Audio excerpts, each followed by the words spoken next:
ইনআলহামদুলিল্লাহ ওয়াসসালাতু ওয়াসসালামু আলা রাসূলিল্লাহ। সম্মানিত দর্শক, বাংলার যে প্রান্ত থেকে অথবা বহির্বিশ্ব থেকে বাংলা ভাষাভাষী যে যেখান থেকে আপনাদের প্রিয় টেলিভিশন নেক্সাস টেলিভিশনের পর্দা আপনাদের প্রিয় অনুষ্ঠান বেকমেন্স বিস্কিটস নিবেদিত ইসলামী জীবনবিধান দেখছেন, প্রত্যেককে জানাচ্ছি আন্তরিক শুভেচ্ছা, মোবারকবাদ এবং ইসলামী সম্ভাষণ।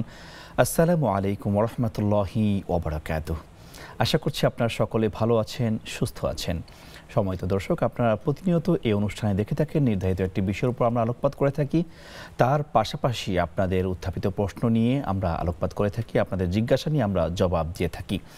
সম্মানিত দর্শক, এই পর্যায়ে যারা সরাসরি আমাদের সাথে যুক্ত হয়েছেন টেলিভিশন অথবা ফেসবুক লাইভের মাধ্যমে, আপনারা চাইলে আমাদের সাথে সরাসরি ফোনে কল করে আপনার প্রশ্ন জানান দিয়ে রাখতে পারেন। সেই জন্য স্ক্রিনে প্রদর্শিত এই নাম্বারে আপনি আমাদের সাথে সরাসরি ফোনে কল করতে পারেন, অথবা ফেসবুকের মন্তব্যের ঘরে আপনার কাঙ্ক্ষিত মন্তব্য কিংবা প্রশ্নটি লিখে জানান দিতে পারেন এবং সেই প্রশ্নে আমরা আলোচনা করব। সম্মানিত দর্শক, আপনারা জেনে থাকবেন যে প্রতিনিয়ত আপনাদের এই প্রশ্নের জবাব দেওয়ার জন্য এবং বিষয়ভিত্তিক আলোচনা করার জন্য নেক্সাস টেলিভিশনের স্টুডিওতে একজন বিজ্ঞ প্রাজ্ঞ আলেমী দ্বীনকে আমরা আমন্ত্রণ করে থাকি। আজও সে একই ঘটনা ঘটেছে। আমরা বিজ্ঞ একজন আলেমকে আপনাদের ইনভাইটেশন করেছি স্টুডিওতে, যাতে করে আপনাদের সে প্রশ্নগুলো জবাব দিতে পারে। আমাদের সাথে উপস্থিত হয়েছেন সম্মানিত অতিথি ডক্টর মোহাম্মদ মতিউল ইসলাম, খতিব ইবনে সিনা হাসপাতাল জামে মসজিদ, ধানমন্ডি, ঢাকা। আসসালামু আলাইকুম ওয়া রাহমাতুল্লাহি ওয়া বারাকাতুহু। ওয়া আলাইকুম আসসালাম ওয়া রাহমাতুল্লাহি ওয়া বারাকাতুহু। শাইখ, আপনি কেমন আছেন? আলহামদুলিল্লাহ, আল্লাহ ভালো রেখেছেন। আপনি কেমন আছেন? আলহামদুলিল্লাহ, ভালো রেখেছেন আল্লাহ তাআলা। আপনাকে অনেক অনেক ধন্যবাদ আপনার মূল্যবান সময় ব্যয় করে আমাদেরকে সময় দেওয়ার জন্য। আলহামদুলিল্লাহ। সম্মানিত দর্শক, আজকে আমাদের বিষয় হচ্ছে সম্পত্তির লোভে অমানবিকতা।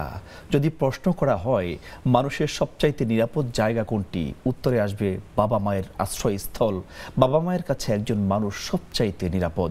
কিন্তু আফসোসের বিষয় হচ্ছে বাস্তবতা এবং বাস্তব পরিসংখ্যান বলছে ভিন্ন কথা।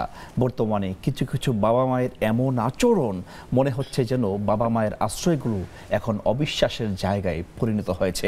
আমরা দেখেছি গত কয়েকদিন আগে বরিশালের মুলাদিতে রিপন মিয়া নামে এক লোকের 2 চোখ উপড়ে ফেলা হয়েছে। শুনলে আশ্চর্য হবেন, সেই 2 চোখ যারা উপড়ে ফেলেছে তারা তার আপন 2 ভাই। আরো ভয়ঙ্কর তথ্য হচ্ছে সেই কাজের আদেশদাতা সেই লোকের স্বয়ং পিতা, এবং কারণ হচ্ছে সম্পদের লোভ, সম্পদ ছিনে নেওয়া। নাউজুবিল্লাহ, পৃথিবী আজ নরকে পরিণত হয়েছে। আশ্রয়স্থল বলতে, বিশ্বাসের জায়গা বলতে, নিরাপদ জায়গা বলতে আর কিচ্ছু রইল না। সম্পদের লোভ আমাদেরকে অন্ধ করে দিয়েছে। শুধু তাই নয়, আইন মন্ত্রণালয় 2023 সালের পরিসংখ্যানে দেখা গিয়েছে বাংলাদেশের কোর্টে যে সমস্ত মামলা পতিত হয় তার মধ্যে 70% মামলা ভূমি সংক্রান্ত এবং দখলদারিত্ব সংক্রান্ত। তার পাশাপাশি ব্রাকের রিসার্চে 2022 সালে দেখা গিয়েছে বিশেষ করে গ্রাম দেশে 66% মানুষ বেশিরভাগ এই সম্পদ ভিত্তিক কোন্দলে জড়িয়ে আছে। আরও ভয়ঙ্কর তথ্য হচ্ছে সিআর রিপোর্ট 2021 সালে বলা হয়েছে যে এই বাংলাদেশে নারীরা যে উত্তরাধিকার সম্পদ পাবে তাদের ভাইরা সেই সম্পদ আটকে রাখছে, এবং এই জন্যই তো প্রায় 80% নারী আক্রান্ত। প্রিয় ভাইরা, সম্মানিত দর্শক যারা দেখছেন, আজকে আমরা এই বিষয়ে জানবো আসলে সম্পদ আঁকড়ে ধরে রাখা, অধিকার বাস্তবায়ন না করা, মিরাজ বন্টন না করার ভয়াবহ পরিণতি কি হতে পারে, ইসলাম কিভাবে সম্পদকে বন্টন করেছে।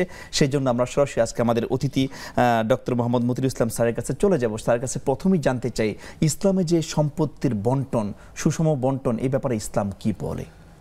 বিসমিল্লাহির রহমানির রহিম। আলহামদুলিল্লাহি রাব্বিল আলামিন ওয়াসসালাতু ওয়াসসালামু আলা রাসূলিল আমিন ওয়া বা'দ। ইসলাম একটি পূর্ণাঙ্গ জীবন বিধান।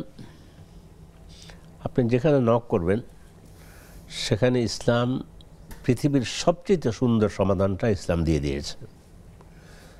এটা নয় যে আমরা মুসলমান হিসেবে বলতেছি আমাদের মানে দ্বীনের পক্ষে না। এটা পৃথিবীর যে কোনো ধর্মের মানুষ এসে তারা যদি সম্পদ বন্টনের বিষয়তে ইসলামের গভীর মনোযোগ সহকার দেখে তাহলে তারা হতবাক হয়ে যাবে। অথচ আমাদের উপর উল্টো ব্লেম করা হয় ইসলামে নারী অধিকার দেয়নি। কি হয়েছে, এই যে ছেলের 2 ভাগ, মেয়ের 1 ভাগ। কিন্তু তারা জানে না মেয়ে যে আমার মা, মেয়ে আমার বোন, মেয়ে আমার স্ত্রী, মেয়ে আমার সন্তান, ওরা স্নেহময়ী, মায়াময়ী। তাদের জন্য তাদেরকে আমি বলি যে আল্লাহ তাআলা মানে তিনি তাদেরকে সম্মানের সিংহাসনে বসাইছেন, সম্মানের মুকুট তাদের মাথায় পরাই দিয়েছেন সম্পদ বন্টনের দিক থেকে। একজন মেয়ে, যাই হোক, আমি তো মেয়ে যা পাবে পাবে, কিন্তু আমরা দেখি বিভিন্ন টেলিভিশনের টক শোতে যখন ইসলামিক স্কলাররা বসে, তখন ওই কথা একখান আছে যে আচ্ছা বইতে কি আফগানিস্তানের মতো দেশ চালাবেন নাকি ইরানের মতো? আর বাবা, আমি আফগানিস্তানে ইসলাম পাইলো কোথায়? আফগানিস্তান দেখা, আমার মূল হলো কোরআন এবং সুন্নাহ। সেখানে গিয়ে আপনি দেখুন নারীদের অধিকার সম্পর্কে যেভাবে বলা হয়েছে, বন্টনটা যে সুন্দর করে করেছে। নারীদের সম্পদ বন্টনের ব্যাপারে গিয়ে অনেক সময় আমাদের গ্রাম অঞ্চলে বলা হয় বোনের হক নেওয়ার জন্য সে চাইতেছে, এটা নিলে তো সয় না। ওটা হক কেন? তোমারটা কি? দুটাই হক। বোনকে যেটুকু দিয়েছে সেটুকু, ভাইকে যেটুকু দিয়েছে সেটুকু। আর সম্পদ অনেক সময় দেখা যায় বাবা হয়তো 2 ছেলেকে দিল, 1 মেয়েকে দিল না, তো 1 মেয়েকে দিয়ে দিল, 2 ছেলেকে বঞ্চিত করলো। এগুলোর কোনো সুযোগ ইসলামের মধ্যে নেই। ইসলাম স্টেট কার্ড। বোনের যেটুকু পাবে, 10 ডিসিম জায়গার মধ্যে যদি বোন 3 ডিসিম পায়, ওটুকু বোনের জায়গা, ওটা তার অধিকার।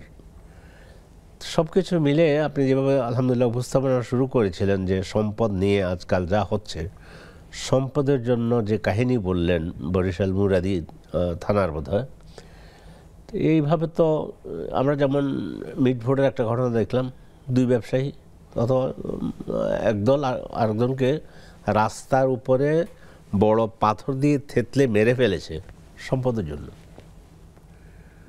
অথচ ইসলাম সম্পদ সম্পর্কে এত বেশি মানে আলোচনা করেছে কোরআন কারীমের মধ্যে, সন্তান দেয়া নেয়া এবং যার যতটুকু প্রাপ্য ততটুকুই সে নেবে, দেবে, পাবে। তো সেটা না হয়ে সবটুকু আমার হয়ে যাক।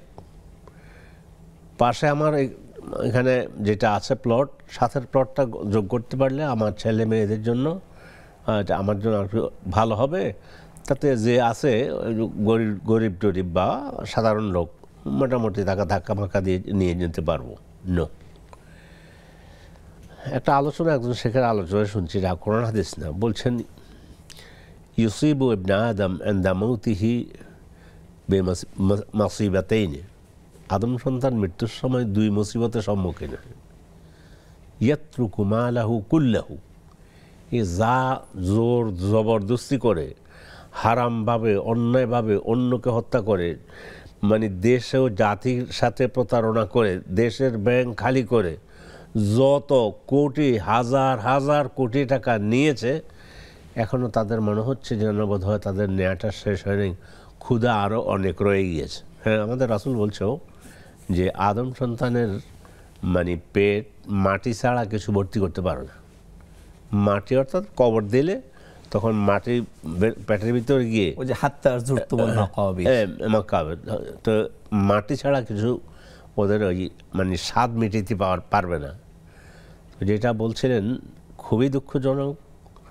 এই যে কথার কথায় দেশের হাজার হাজার কোটি টাকা নিয়ে গিয়েছে, অথচ ইসলাম বলেছে, আল্লাহ রাসূল সাল্লাল্লাহু আলাইহি ওয়াসাল্লাম বলতেছেন, মান কানা আমিনান ফি সিরবিহি মুআফান ফি জাসাদিহি ওয়া ইনদাহু কুতু ইয়াউমিহি ফাকান্নামা হিজাত লাহু দুনিয়া বিহাযাফিরিহা।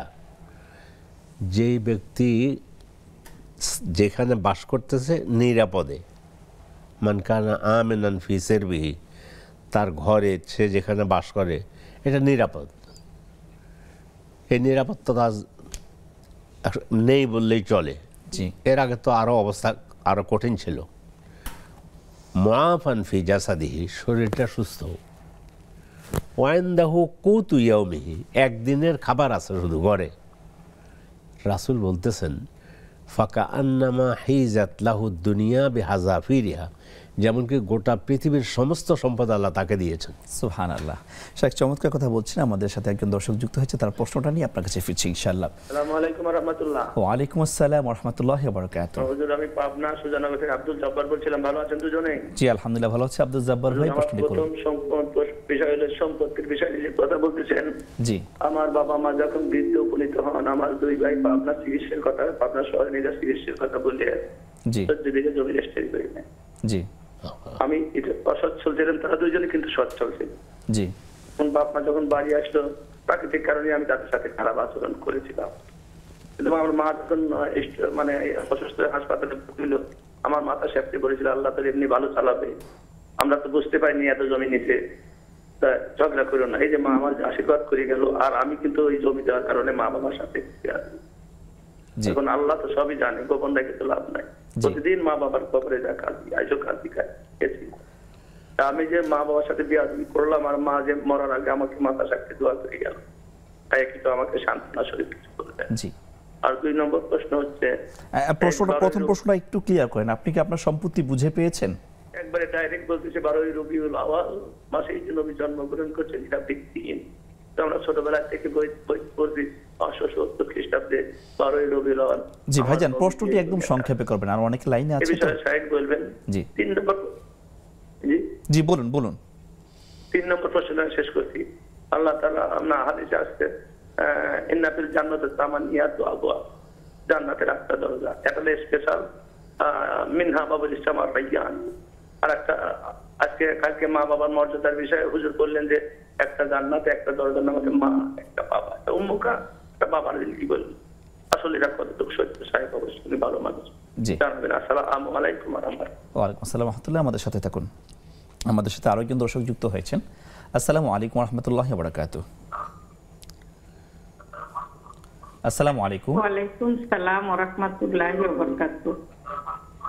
জি প্রিয় বোন, প্রশ্নটি করুন। হ্যাঁ, আমার একটা প্রশ্ন। আমার একটা ভাই ক্যান্সারে মারা গেছে। মারা যাওয়ার পরে আমার ভাইটা যখন মারা যাবে তার আগের দিন আমার বাবাকে বললো কি যে বাবা, আমার ভাইয়ের টাকা পয়সা ক্যান্সারে আমি খরচ করছি, যা ছিল আমি চাকরি করতাম, আমি সেটা দিয়ে আমার ভাইয়ের খরচ করছি, আর আমার কেউ আর টাকা পয়সা দেয় নাই। তো আমার ভাইটা মরে যাওয়ার আগে আমার বাবাকে জড়াইয়া দইরা ওসিয়ত করে গেছে বাবাকে যে বাবা, আমি যদি আপনার সন্তান হয়ে থাকি তাহলে আমি যদি কিছু পাই তাইলে সেটা আমার বোনকে আপনি দিবেন, বলেন বাবা দিবেন কিনা। এমন করে আমার বাবাকে ওসিয়ত করছে, আমি সামনে ছিলাম। তখন আমার বাবা, আরো 2 জন মানুষ ছিল, আমার এক জেঠা ছিল আর আমার জেঠি ছিল, বলছে। তখন আমার বাবা বলছে হ বাবা আমি দিমু। বলেন 3 মাসের মধ্যে আপনি দিবেন? হ বাবা আমি দিমু। নাইলে কিন্তু আমি কবরে শান্তি থাকতে পারবো না আমার বোনের আপনি না দিলে। তখন আমার বাবা 3 মাসের মধ্যে আমারে খালি তাগদা দিতেছে যে তুমি কেন আসো না, তুমি কেন আসো না, আয়ো আসো। আমি না বাবা আমি এটা নিতাম না, তুমি আসো আইসা নিয়ে যাও, এটা আমি দিয়া তোমার শান্তি পাই। তখন আমার বাবা এটা আমাকে রেজিস্ট্রি করে দিয়ে দেয়। আমার ভাইয়ের সম্পদটা পুরা না, অর্ধেকের অর্ধেক, 3 ভাগের 1 ভাগ আমাকে আমার ভাইয়ের সম্পদ দিছে। জি প্রিয় বোন, একটু সংক্ষেপে বলেন। ঠিক আছে নাকি ঠিক নাই? আপনাকে অর্ধেক দিয়েছে সেই সম্পত্তির, তাই তো? ভাইয়ের সম্পত্তি অর্ধেক দিয়েছে, তাই তো? না হ্যাঁ, যেই ভাইটা মারা গেছে সেই সম্পত্তিটা আমারে দিচ্ছে, পুরাটা না। ও আচ্ছা আচ্ছা, ঠিক আছে, আপনার প্রশ্ন বুঝতে পেরেছি। এখন এই মানে সম্পত্তি নেওয়া জায়েজ কি না জায়েজ এই বিষয়ে কথা শুনতে চাচ্ছেন, তাই তো? ওকে, ঠিক আছে। প্রিয় বোন, আর কোনো প্রশ্ন রয়েছে? ওকে, সম্মানিত দর্শক, আপনারা দেখছেন বেকমেন্স বিস্কিটস নিবেদিত ইসলামী জীবন বিধান। আমরা চমৎকার আলোচনা শুনছিলাম সম্পত্তি নিয়ে এবং লোভ লালসা নিয়ে, ইসলামের সমাধান নিয়ে। সময় হয়েছে ছোট্ট একটি বিরতিতে যাওয়ার। আমরা আলোচনা কন্টিনিউ করবো আবারও বিরতির পর।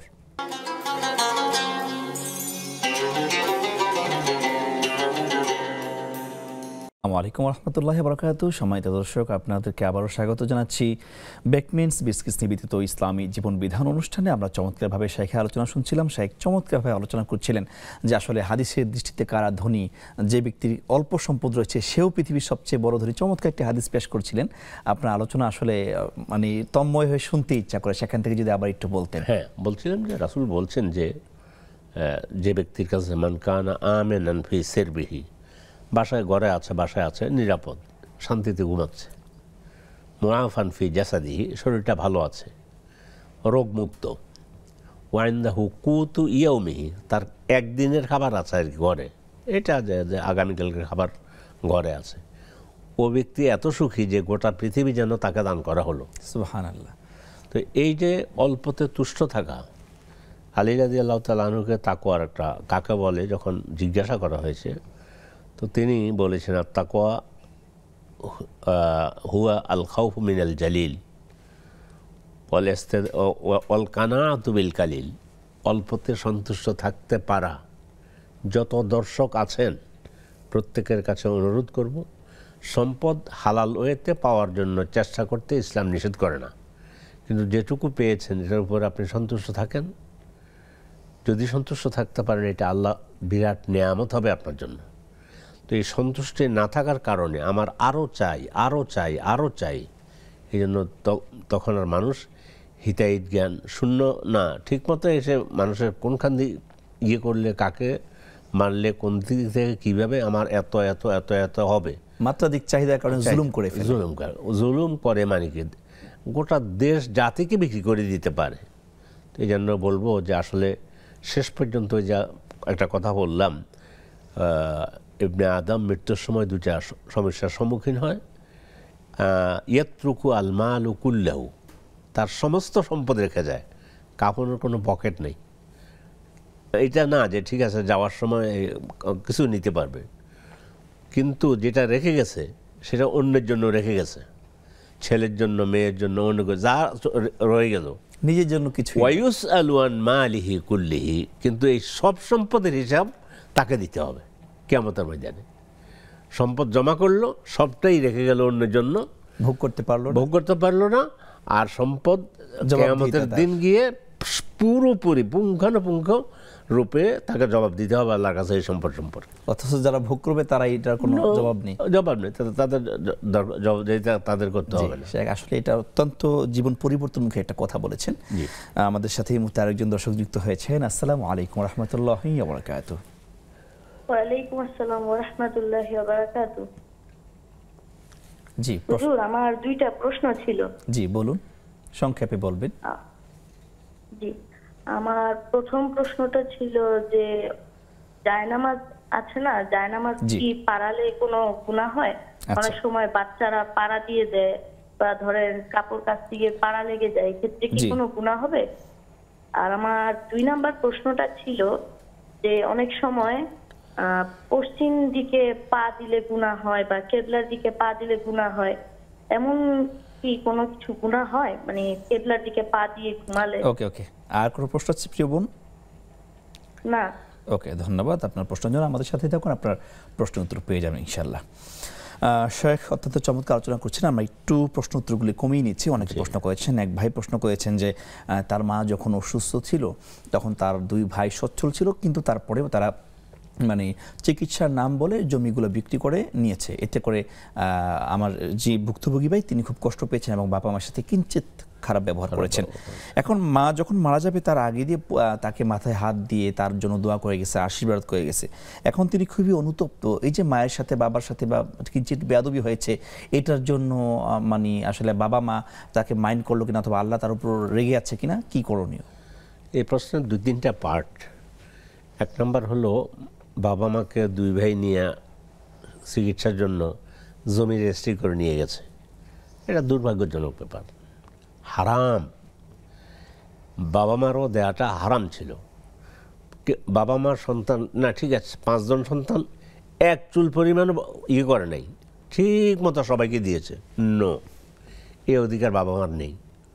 বাবা মার সম্পদ, ওনার নিঃশ্বাস নেই, ডাক্তার যখন বলবে যে উনি মারা গিয়েছেন, এই গিয়েছেন বলে যেখানে শেষ, তখন ওনাদের সম্পদের গতিতে যার কাছে যেভাবে যাওয়া সেভাবে চলে যাবে। উনি ওনার যে সম্পদের মালিক, এটা উনি দুনিয়াতে থাকতে যে বাবারা তোরা সবাই মিলে বস, তোদেরকে যা, এখানে তো তিনি একজনকে দেন নেই, আর 2 জনকে দিয়েছেন, এটা তো সম্পূর্ণ হারাম। আরেকটা বিষয় সংশ্লিষ্ট, মানে অনেকে হেবা করে, যেহেতু মৃত্যুর পরে না হয় মিরাসের বা বাবা মার সম্পত্তি সন্তানরা পাবে সেটা বিধান হয়, অনেকে মৃত্যুর আগে বন্টন করে দিয়ে যায়, এটা কি আসলে? মৃত্যুর আগে বন্টনের কথাই আমি বলছিলাম, জায়েজ নেই। কারণ হলো ওনার 1 ঘন্টা আগে যদি ওনার আরেক ছেলে মারা যায়, বা ওনার 1 ঘন্টা আগে যদি আরেকজন মারা যায়, তাহলে তো ওই সম্পদ পাবে না। এটা আল্লাহর কাছে লেখা আছে, তিনি তার সম্পদ তিনি ভোগ করতেছেন। স্বাচ্ছন্দ্যে ভোগ করবেন, কোথায় কী করবেন তিনি চলে গেছেন। তারপর সম্পদের গতিতে চলে যাবে।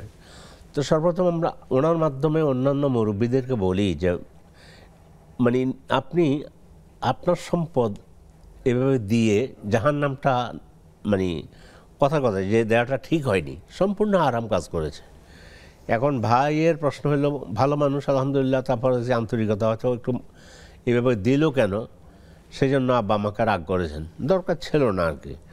তারপরেও যখন আপনি রাগ করে ফেলেছেন, আবার আপনার এখন সম্পদের কথা আমাদেরকে বলেননি, বলছেন আমার এই যে একটু হয়তো কটূক্তি করে ফেলছি, আল্লাহ তাআলা মাফ করবেন। তবে হ্যাঁ, সম্পদ দিয়ে দিলেও মা বাবা সম্পদ দিয়ে আসছে, আপনি সুন্দর করে মিষ্টি হাসি দিয়ে আব্বা সম্পদ দিয়ে ভাই বোনদেরকে দিয়ে দিলেন, এটা তো আসলে জায়েজ হয়নি।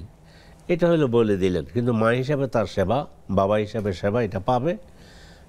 মানে হয়তো কিছু বলে ফেলছেন, আলহামদুলিল্লাহ। এখন আপনার কাজ হলো আপনি ওনাদের জন্য বেশি বেশি দোয়া করেন, রব্বির হামহুমা কামা রব্বায়ানি সগীরা। এবং আপনি যে কোনো দোয়া করবেন আল্লাহ তাআলা শুনবেন, এবং আপনার অন্তর দেখতেছে। আপনার কথা শুনে আমিও অভিভূত হয়েছি যে সন্তান সম্পত্তি দেয় নাই, তারপরে হয়তো একটু কিছু রাগ করেছে। না, রাগ আমরা করবো না, তাও করবো না, সন্তানের জন্য রাগের দরকার নেই। এই আমার আব্বা আমার আম্মা ওনারা এটা দিয়েছেন, ভুল করেছেন, কিন্তু আমি ওনাদের সাথে সুন্দর আচরণ করব। জি, আমাদের সাথে আরেকজন দর্শক যুক্ত হয়েছেন। আসসালামু আলাইকুম ওয়া রাহমাতুল্লাহি ওয়া বারাকাতুহু। দর্শক শুনতে পাচ্ছেন? জি, আপনার প্রশ্নটি করুন। যে প্রশ্নটা ছিল যে অনেক সময় অনেককে শয়তান বা অনেক খারাপভাবে যদি গালাগালি দেওয়া হয়, যদি নিজেরও গুনাহ হয় আবার ওনারও কি গুনাহ হয়? আচ্ছা, দুজনে গুনাহ হয় কিনা, তাই তো? আমাদের লাইনটি ডিসকানেক্টেড হয়ে গেছে। আমরা প্রশ্নটি বুঝতে পেরেছি, ইনশাআল্লাহ আমরা এই প্রশ্নের উত্তর দিব। যে শেখ একইভাবে প্রশ্ন করেছেন যে আল্লাহর রসুল 570 খ্রিস্টাব্দে যে 12ই রবিউল আউয়াল জন্মগ্রহণ করেছেন, এটাকে আসলে সঠিক কিনা, কতটুকু সত্য? 570 খ্রিস্টাব্দে জন্মগ্রহণ করেছেন, এটা ঠিক আছে খ্রিস্টাব্দ হিসাবে, কিন্তু অধিকাংশ আহলে ইলম বা আরবরা লেখে উলিদা রাসূলুল্লাহ সাল্লাল্লাহু আলাইহি ওয়াসাল্লাম আমাল ফিলি, হস্তি বছর জন্মগ্রহণ করেছেন। তখন তার আমাদের মতো যেমন আমাদের বৈশাখ জ্যৈষ্ঠ আষাঢ় মুহররম সফর রবিউল আউয়াল আরবদের এটা থাকলেও, কিন্তু তখন বলতে যে তিনি হস্তি বছর মানে যে বছর আব্রাহা বাইতুল্লাহ ভাঙতে এসেছে, জি সেটা ওই বছর রাসূল জন্মগ্রহণ করেছেন। তো সেটা ইংরেজি খ্রিস্টাব্দ হিসাবে 570 ঈসাই বলবো আর কি, 570 ঈসিতে জন্মগ্রহণ করেছেন। 12ই রবিউল আউয়াল নিয়ে কথা আছে, কি 12ই রবিউল আউয়াল না 11ই রবিউল আউয়াল না 9ই রবিউল আউয়াল, এটা নিয়ে মত পার্থক্য আছে। শেখ সফিউর রহমান মুবারকপুরি উনি অত্যন্ত গবেষণামূলক একটা বই লিখেছেন, আর রাহিকুল মাকতুম। এটা আমাদের সম্ভবত প্রায় সকল ঘরে আছে বইটা, ভালো, অত্যন্ত অথেন্টিক রাসূলের জীবনীর উপরে। তো তিনি সেখানে দেখাইছেন যে আসলে রাসূলের জন্মটা হয়েছে 9ই রবিউল আউয়াল, কিন্তু মৃত্যু হয়েছে 12ই রবিউল আউয়াল। জি, এটা উনি করে দিয়েছেন, সবটাই এনে কথাগুলো এনে তিনি প্রমাণ দেখাই দিয়েছেন। আবার কে কে বলেছে এটা সেগুলো দিয়েছে। জি শেখ, আমাদের সাথে আরেকজন দর্শক যুক্ত হয়েছেন। আসসালামু আলাইকুম ওয়া রাহমাতুল্লাহি ওয়া বারাকাতুহু। আসসালামু আলাইকুম ভাইয়া। ওয়া আলাইকুম আসসালাম। আমি খুশিদা বলছিলাম বাড্ডা থেকে। আমার দুইটা প্রশ্ন। জি বলুন। একটা প্রশ্ন হচ্ছে ভাইয়া, আমি আপনাদের নিয়মিত দর্শক, আমি সব নামাজ পড়ি ভাইয়া, অর্থ মজি, কোরআনও তেলাওয়াত করি, তরজমা আরবি পড়ি, তরজমা করি। আমার কি এটা হচ্ছে ভাইয়া? আচ্ছা আচ্ছা, কোরআন তরজমা সহ পড়লে হবে কিনা? জি ওকে, তারপরে জি আমি প্রথমে আরবি পড়ি, আবার অর্থ তরজমা করি। ওকে ওকে, ওইভাবে খতম করছি আমি। ওইটা কি আমার ঠিক হচ্ছে? আচ্ছা, দ্বিতীয় প্রশ্ন বলুন।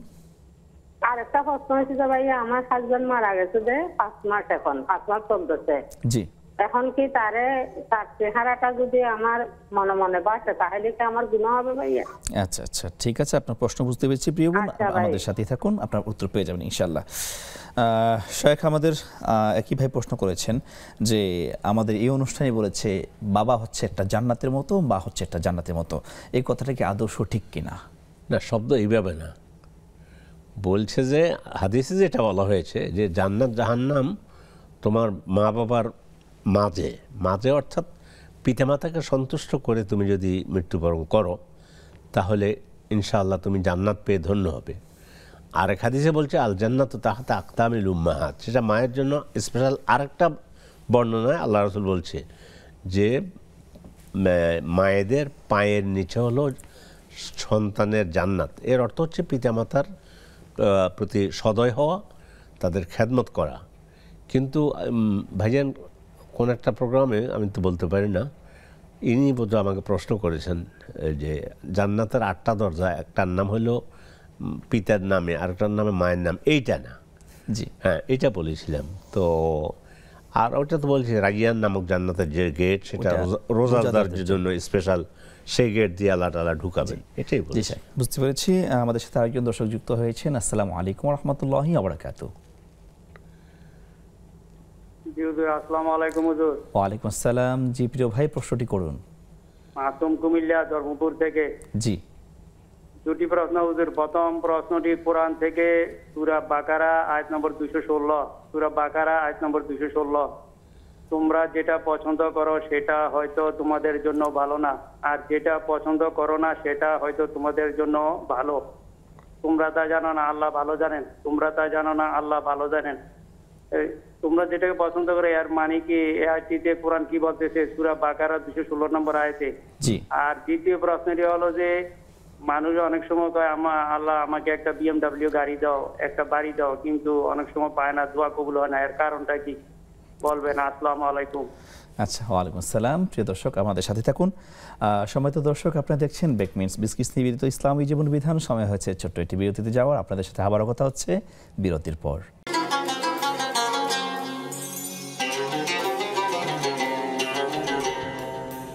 আসসালামু আলাইকুম ওয়া রাহমাতুল্লাহি ওয়া বারাকাতুহু। সম্মানিত দর্শক, আবারও স্বাগত জানাচ্ছি বেকমিন্স বিস্কিটস নিবেদিত ইসলামী জীবন বিধান অনুষ্ঠানে। আমরা আলোচনা করছিলাম আপনাদের উত্থাপিত প্রশ্নগুলো নিয়ে। এই পর্যায়ে আমরা শাইখের কাছে জানতে চাইবো। আমাদের এক প্রিয় বোন প্রশ্ন করেছেন, যদি ভাই মৃত্যুর আগে ওসিয়ত করে যায়, অ্যাকচুয়ালি এটা তার নিজস্ব ঘটনা, তার ভাই মারা যাওয়ার আগে ক্যান্সারে আক্রান্ত ছিল, মারা যাওয়ার আগে বাবার কাছে ওসিয়ত করে গিয়েছেন যে বাবা, আমার যে সম্পত্তিটা আমি পাবো, আমি ওসিয়ত করে যাচ্ছি, এটা আমার বোনকে দিয়ে দেবেন এবং আপনি কথা দেন এটা 3 মাসের মধ্যেই হস্তান্তর করবেন।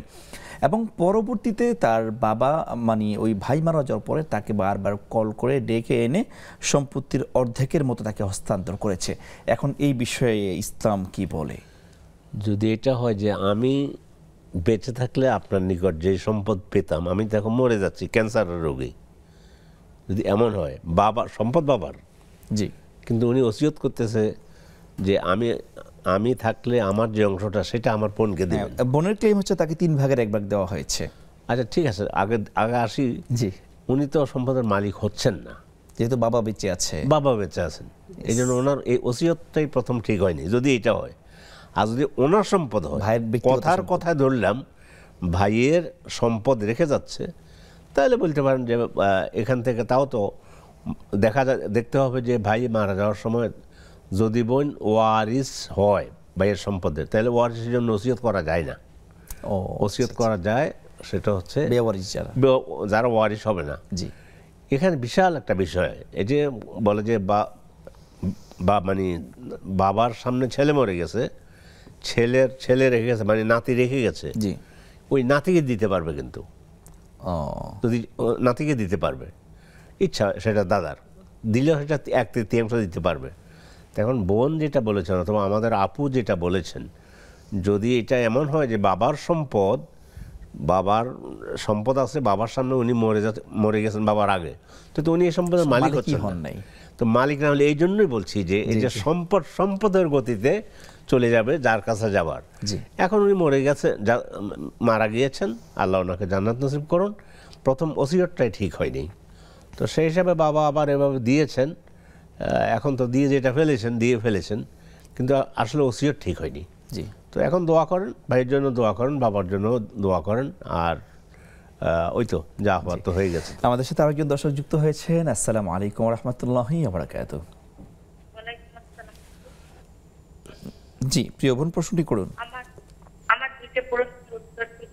জি, মানে আমি কোরআন এখন সেই টাকাটা কি মসজিদে দেওয়া যাবে বা সেই টাকাটা কোথায় দিলে ভালো হইবে এই জানার ছিল। আর একটা হইছে আপু টাকাটা কিসের?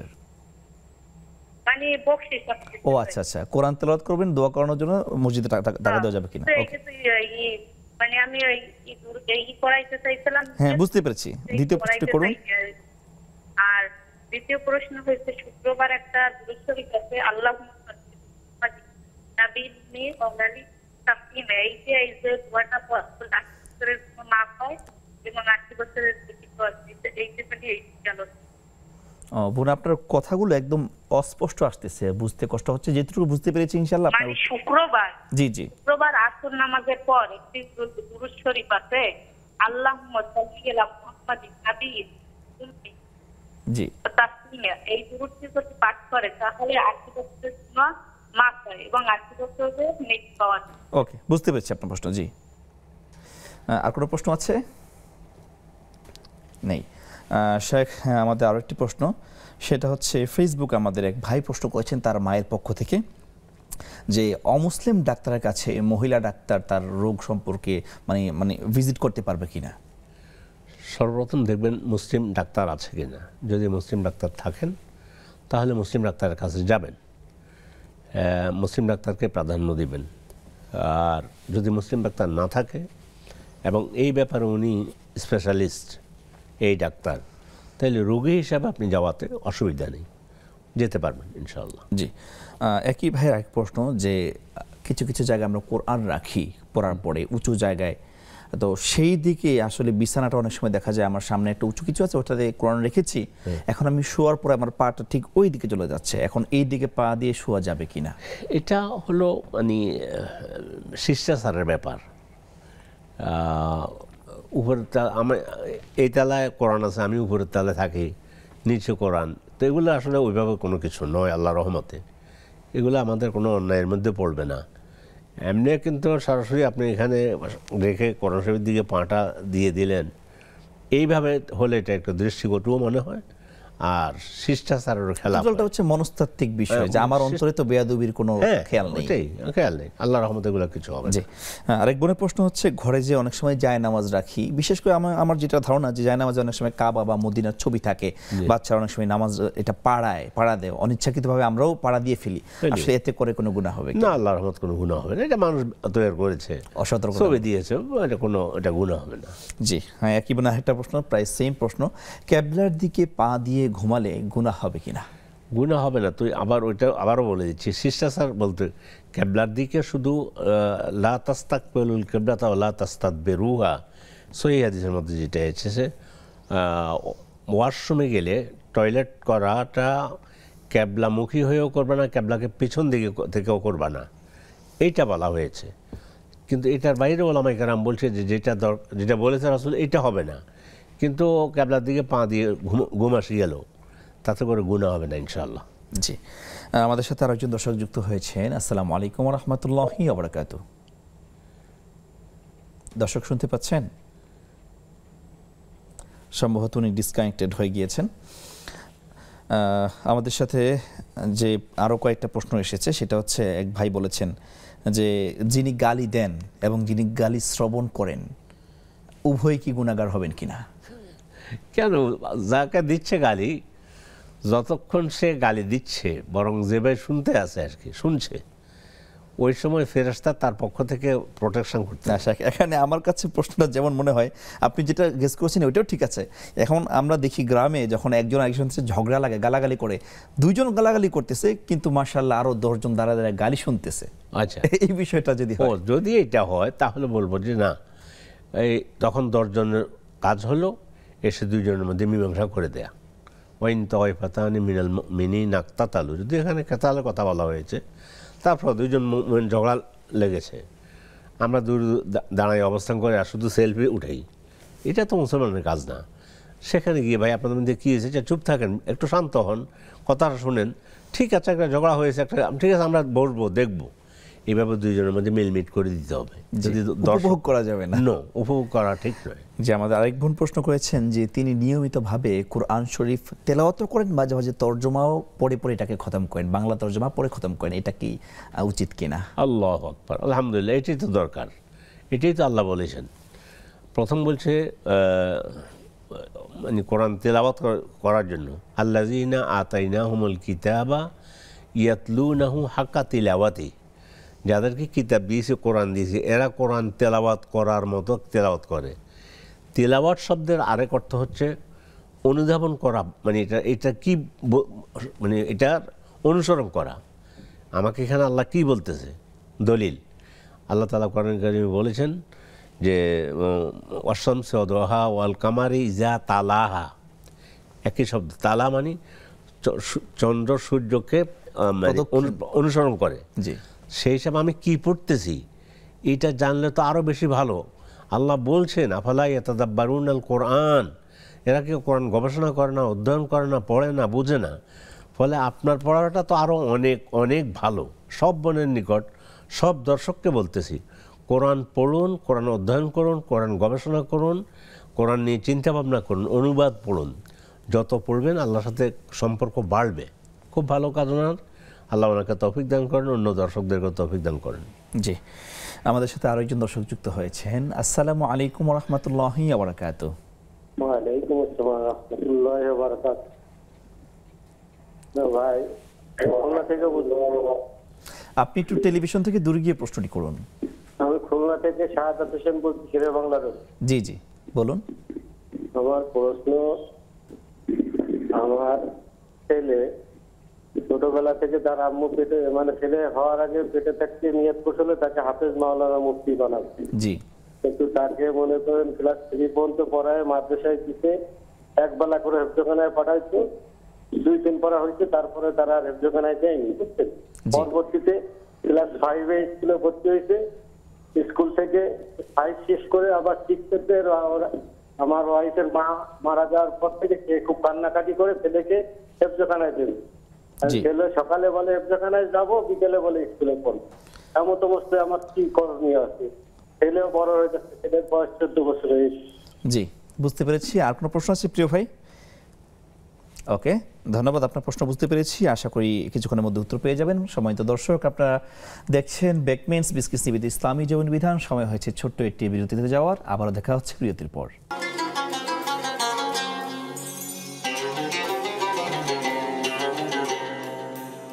আসসালামু আলাইকুম রহমতুল্লাহি ওয়া বারাকাতুহু। সম্মানিত দর্শক, আপনাদেরকে আবারও স্বাগত জানাচ্ছি বেকমেন্স বিসকিস নিবেদিত ইসলামী জীবন বিধানে। আমরা আমাদের প্রশ্ন উত্তর পর্ব নিয়ে আলোচনা করছিলাম। এই পর্যায়ে আমরা আরও একটি প্রশ্ন চলে যাচ্ছি। আমাদের বাড্ডা থেকে এক বোন প্রশ্ন করেছেন, স্বামী মারা গেছে 6 মাস আগে, এখনও তিনি কল্পনায় স্বামীর কথা মানে ভেসে ওঠে, তার ছবি ভেসে ওঠে, এতে করে গুনাহ হবে কিনা? না, গুনাহ কেন হবে আপনার? এক নম্বর হলো লা ইউকাল্লিফুল্লাহু নাফসান ইল্লা উসআহা। আপনার মনের ইচ্ছা তো আপনি ধরে রাখতে পারতেছেন না। এটা নয় যে আমি ইচ্ছা করলে ধরে রাখতে পারতেছি। আর স্বামীর স্মৃতি মনে আসা তো ভালো লক্ষণ। আপনার স্বামীর সাথে আপনার ভালো সম্পর্ক ছিল, অতএব ওনার স্মৃতি আপনার মনে আসা এবং ওনার জন্য দোয়া করা, এগুলো তো খুব ভালো বিষয়। গুনাহ কেন হবে? জি, আমাদের আরেক ভাই প্রশ্ন করেছেন কুমিল্লা থেকে যে সূরা বাকারার 216 নম্বর আয়াতে আল্লাহ বলেছেন যে আল্লাহ তাআলা কিছু বিষয় তোমাদের জন্য পছন্দ করেন যেটা তোমাদের অপছন্দ হতে পারে, আবার কিছু বিষয় অপছন্দ করেন যেটা হয়তো তোমরা পছন্দ করো। এখানে আল্লাহ তাআলা পছন্দ এবং অপছন্দের উদ্দেশ্য কি বুঝিয়েছেন? আয়াত পড়লেই তো বুঝতেন। এটা সূরা বাকারার 216 নম্বর আয়াত। কুতিবা আলাইকুমুল কিতাল ওয়া হুয়া কুরহুল লাকুম। তোমাদের উপরে কেতালকে মানে জিহাদ করা ফরজ করা হয়েছে। এখানে কেতাল বলেছে মানে অস্ত্র ধারণ করে আল্লাহর পথে জিহাদ করার জন্য। এটা তোমরা অপছন্দ করো। আসা আন তুহাব্বু তাকরাহু শাইআন ওয়া হুয়া খায়রুল লাকুম। এমন হইতে পারে তুমি অপছন্দ করতেছো, কিন্তু এর মধ্যে আল্লাহ তোমার জন্য কল্যাণ রেখেছে। আপনাকে যদি আল্লাহ শাহাদাতের মর্যাদা দান করেন, হ্যাঁ, এখন কথা আছে এই মুহূর্তে আমরা এখন যে সময়ে আছি, এই মুহূর্তে অস্ত্র হাতে নিয়ে যুদ্ধ করার জন্য আমরা বাধ্য নই বা যুদ্ধ করার সুযোগ নেই। নাগরিক যে পর্যন্ত না, একটা তো হলো দেশের 3 বাহিনী আছে, সরকার 3 বাহিনী দিয়ে শত্রুকে দেখতেছে। একসময় মোকাবেলা করতে গিয়ে যদি শত্রু যদি সরকার মনে করে নফিরে আমভাবে জনসাধারণকে বললো যে আমি পারতেছি না, সকলে যার যার কাছে যতটুকু শক্তি আছে, যুদ্ধ করার মতো শক্তি যাদের আছে তারা যুদ্ধে ঝাঁপিয়ে পড়ে। বেশ কয়েকটি দেশে, যে সমস্ত দেশের নাগরিক কম, তাদের আমরা দেখেছি যে সে সমস্ত দেশের সর্বস্তরের নাগরিকদেরকে মিলিটারি প্রশিক্ষণ দেওয়া হয়। এই যে ইসরায়েল সমস্ত বাধ্যতামূলক 3 বছর ট্রেনিং লাগবেই। সে চলে গেছে আমেরিকাতে চাকরি করতেছে, ডাক দিয়েছে, সে সেখান থেকে আসতেছে। এই 20 মাস 21-22 মাস পর্যন্ত তো গাজাতে তাদের ওই সমস্ত সৈন্য সারা পৃথিবী থেকে এনেছে। তো এইভাবে সেটা হলো নফির আম বলা হয়, জি, যখন সরকার ডাক দেবে। তো এক কথায় ভাই যেটা বলেছেন, আপনি অনুবাদ পুরোটা পড়লেই তো হয় যে তোমাদের উপরে যুদ্ধ করাকে মানে কুতিবা আলাইকুমুল কিতাল, এটা ফরজ করা হয়েছে। অহুয়া কুরহুল লাকুম, তোমরা অপছন্দ করো। আসা আন তাকরাহু শাইআন ওয়া হুয়া খায়রুল লাকুম, তুমি অপছন্দ করতে পারো, হয়তো এর মধ্যে কল্যাণ আছে। মানে আল্লাহ তাআলা তোমাকে শাহাদাতের মর্যাদা দিয়ে জান্নাতের সর্বোচ্চ স্থানও দিতে পারেন। তো এই সব কিছু মিলে ওয়া আসা আন তুহিব্বু শাইআন ওয়া হুয়া শাররুল লাকুম, আর অনেক কিছু আছে আমরা ভালো মনে করতেছি, কিন্তু আসলে এর মধ্যে আমার জন্য রয়েছে অকল্যাণ। এটাই আল্লাহ বলেছেন। এখানে যদিও যুদ্ধের কথা স্পষ্টভাবে আছে, আমরা অনেককেই দেখি যে এই আয়াত দিয়ে সে একটা জিনিস চেয়েছে, পায় নাই, এখন এই আয়াত দিয়ে রেফারেন্স দিচ্ছে। আসলে ওই ক্ষেত্রে কি এটা মানে যায় কিনা? কোনটা? যেমন ধরেন আমি একটা চাকরির প্রত্যাশা করেছি, এখন পাই নাই, এখন এই আয়াত পরে বলতেছি হ্যাঁ হয়তো আল্লাহ আমার মধ্যে এটা কল্যাণ রাখে নাই, এই জন্য এটা হয় নাই। হইতে পারে, কিন্তু আমি আয়াতের কথা বলছি। জি, আয়াতের শানে নুজুল হচ্ছে ওইটা। জি, শেখ এই ভাই একই প্রশ্ন করেছেন যে কেউ দোয়া করে আল্লাহ আমাকে BMW দাও, 5 বাড়ির মালিক বানিয়ে দাও। এই যে সারা জীবন দোয়া করেই যাচ্ছে, দোয়া কবুল হচ্ছে না কেন? আচ্ছা, আপনি BMW চাচ্ছেন, হয়তো আল্লাহ তাআলা যদি দোয়া করতে থাকেন, 1 নম্বর এটা, আপনি ক্লান্ত হবেন না, পরিশ্রান্ত হবেন না, নিরাশ হবেন না। আপনি ভালো দোয়া করেন, BMW দিয়ে কী করবেন? কত BMW এখন রাস্তায় ঘুরতেছে, আছে না? BMW কয়েকটার মালিক ছিল, এখন রাস্তায় ঘুরতে, নিজ দেশও ঢুকতে পারতেছে না।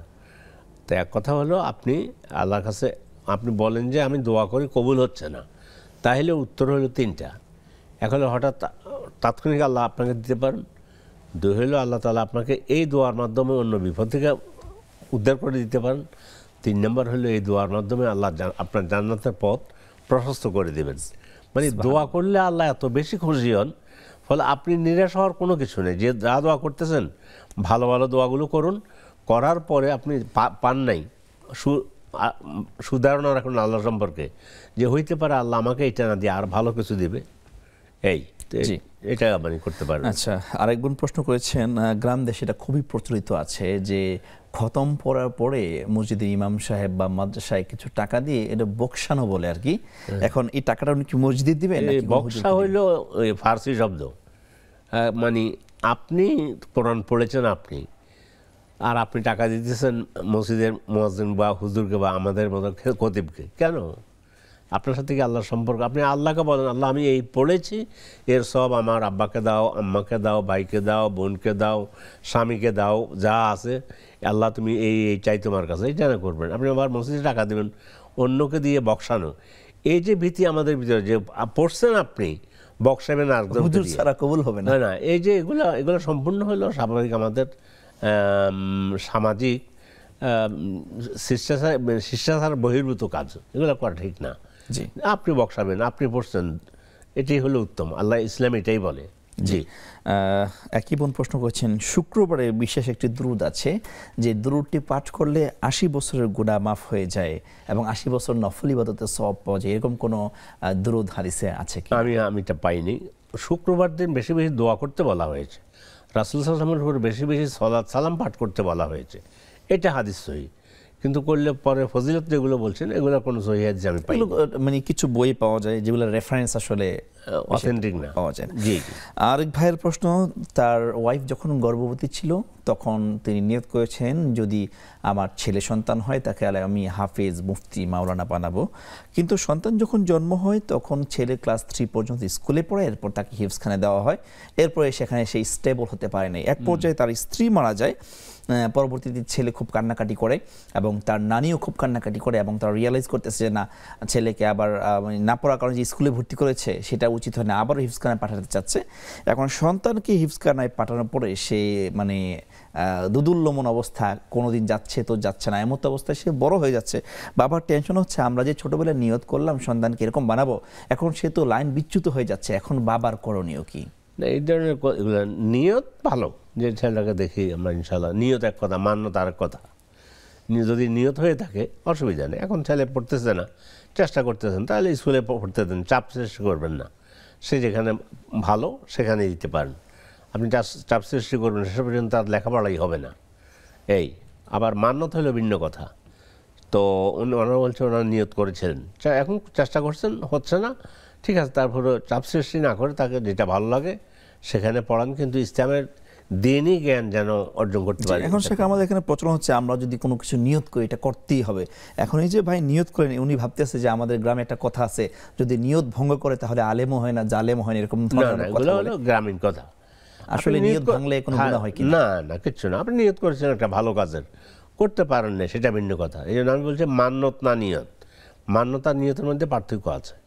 নিয়ত হচ্ছে ভালো, একটা ভালো নিয়ত করলাম কিন্তু হচ্ছে না, সেটা হলো না, ঠিক আছে, অসুবিধা নেই, কোনো অসুবিধা নেই ইনশাআল্লাহ। আর মানতটা হচ্ছে মানতটা হলে তো সেটা ভিন্ন কথা। কেউ যদি মানত করে যে আমি এটা করব, তাহলে সেটা মানত পুরো করে দিতে হবে, যেটা মানত করেছে সেটা পুরো করতে হবে। এখন এটা হলে আবার ছেলে এখন যাচ্ছে না, হচ্ছে ধরে নিলাম মানত, তারপরও তো সে তো এখন যাচ্ছে না, যখন তাকে চাপ সৃষ্টি করে তো কোনো লাভ নেই। জি শেখ, আমরা সর্বশেষ পর্যায়ে চলে এসেছি। একদম সংক্ষেপে জানতে চাই, যেহেতু আজকে আমাদের বিষয় সম্পত্তির লোভে অমানবিকতা, যদি কেউ জুলুম করে সম্পদ গ্রাস করে ফেলে কিয়ামতে তার ভয়াবহতা কেমন হবে আমাদেরকে সংক্ষেপে জানাবেন। কঠিন যে সম্পদ নিয়েছে, এটাই তো বলছি যে মানুষ মৃত্যুর সময় দুটো সমস্যার সম্মুখীন হয়। সম্পদ যা অর্জন করেছে সবটা রেখে যায়, আর সম্পদ যা অর্জন করেছে সবটার হিসাব পাই করে আল্লাহর কাছে হিসাব দিতে হবে। তো এই জন্য সম্পদ অন্যের দুনিয়ার জন্য নিজের আখিরাতকে বরবাদ করবেন না, এটাই হলো সর্বশেষ। জি শেখ, আপনাকে অনেক অনেক ধন্যবাদ আপনার মূল্যবান সময় থেকে আমাদেরকে সময় দেওয়ার জন্য। ধন্যবাদ আপনাদেরকে আমাকে আহ্বান করার জন্য। জি, সম্মানিত দর্শক, আপনারা দেখছেন বেকমেন্স পিস ইসলামী জীবন বিধান। আমরা চলে এসেছি অনুষ্ঠানের একেবারে শেষ পর্যায়ে। তবে শেষ পর্যায়ে বলে রাখি, আমাদের শাইখ যে কথাগুলো বলেছেন, নিজে সম্পদ অর্জন করবেন, কিন্তু সেই অর্জন যদি আপনার হারামভাবে হয়, আপনি মারা যাবেন, সম্পদ নিয়ে যেতে পারবেন না, তবে যে সম্পদ রেখে যাবেন, ভোগ করবে অন্যরা, সেই সম্পদের হিসাব তারা দিবে না, অথচ সেই সম্পদের হিসাব দেওয়া লাগবে আপনাকে। আল্লাহ বলেছেন আলহাকুমুত তাকাসুর, অধিক্য এবং অধিক পাওয়ার লোভ আমাদেরকে ধ্বংস করেছে। সুতরাং সম্পদের প্রতি এই অযাচিত লোভ থেকে আমাদেরকে বেঁচে থাকতে হবে, হালাল পথে জীবন করতে হবে। আল্লাহ তাআলা রব্বুল আলামিন আমাদের সকলকে হালালভাবে রিজিক অন্বেষণ করার, সম্পদ গেদার করার তৌফিক দান করুক, এই আশা এবং আপনাদের সুস্থতার কামনা করে আজকে অনুষ্ঠান এখানেই শেষ করছি। আল্লাহ তাআলা আপনাদের সকলকে সুস্থ হায়াত দান করুক। আমিন। আসসালামু আলাইকুম ওয়া রাহমাতুল্লাহি ওয়া বারাকাতুহু।